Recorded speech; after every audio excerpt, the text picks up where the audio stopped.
शहर के किनारे एक पुराना घर था जिसे लोग खामोशी का घर कहते थे। वहां सालों से कोई नहीं रहता था, लेकिन एक दिन उस घर में रहने आई अनाया, एक शांत, किताबों से प्यार करने वाली लड़की। पहली रात ही उसे कुछ अजीब लगा। रात के 12 बजे खिड़की के पास एक पुरानी मेज पर रखी डायरी अपने आप खुल गई। ये डायरी खुद कैसे खुल गई? शायद खिड़की से हवा आई होगी।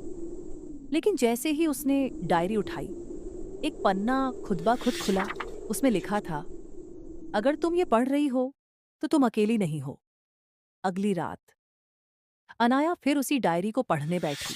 तभी उसे लगा जैसे कोई उसके पीछे खड़ा है। तुम डर नहीं रही? क- कौन है वहां? मैं इस घर की कहानी हूँ। सामने आओ। धीरे धीरे एक लड़के की परछाई दिखती है। उसका नाम था आरव। आरव कोई आम इंसान नहीं था। वह इस घर की यादों में कैद था। वो 10 साल पहले यहाँ रहता था और अचानक एक दिन गायब हो गया। तुम सच में हो या मैं सपना देख रही हूँ? अगर सपना होता तो तुम मुझे भूल जाती, तुम यहाँ क्यों हो? क्योंकि मेरी कहानी अधूरी है और तुम उसे पूरा करने आई हो। आरव ने अनाया को बताया कि उसने इस घर में कई चिट्ठियां छुपाई थीं। हर चिट्ठी उसकी जिंदगी का एक हिस्सा थी। अगर सभी चिट्ठियां मिल जाएं, तो उसकी कहानी पूरी हो सकती है। हर चिट्ठी तुम्हें सच के करीब ले जाएगी। और आखिर में या तो मैं आजाद हो जाऊंगा या हमेशा के लिए गायब। अनाया ने पूरे घर में तलाश शुरू की। पहली चिट्ठी उसे पुरानी अलमारी में मिली। मैंने कभी किसी को अपना नहीं कहा जब तक वो नहीं आई। ये वो कौन थी?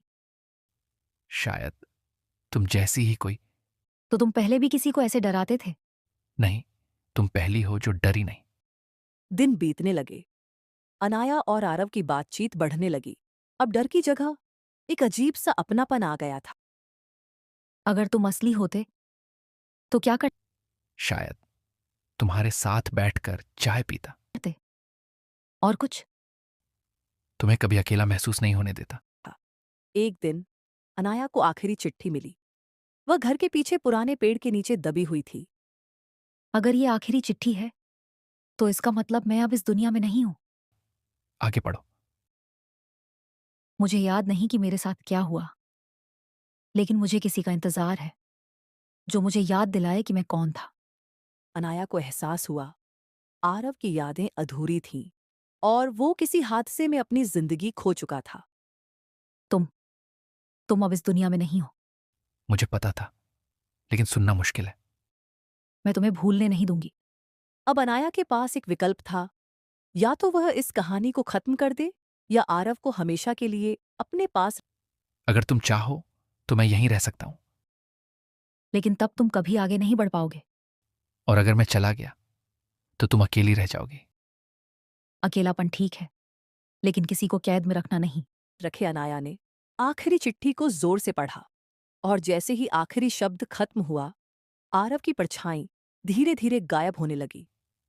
तुमने मेरी कहानी पूरी कर तुम जाओगे तो मैं क्या करूंगी? दी। नई कहानियां लिखना। क्या हम फिर मिलेंगे? कहानियों में हमेशा। कुछ महीनों बाद वह पुराना घर अब वैसा नहीं था। अनाया ने उसे एक लाइब्रेरी में बदल दिया और हर किताब के अंदर एक छोटी सी चिट्ठी रखी।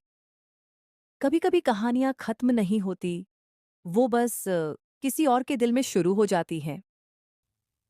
सीख कुछ लोग हमारी जिंदगी में थोड़े समय के लिए आते हैं, लेकिन उनकी कहानी हमें हमेशा के लिए बदल देती है।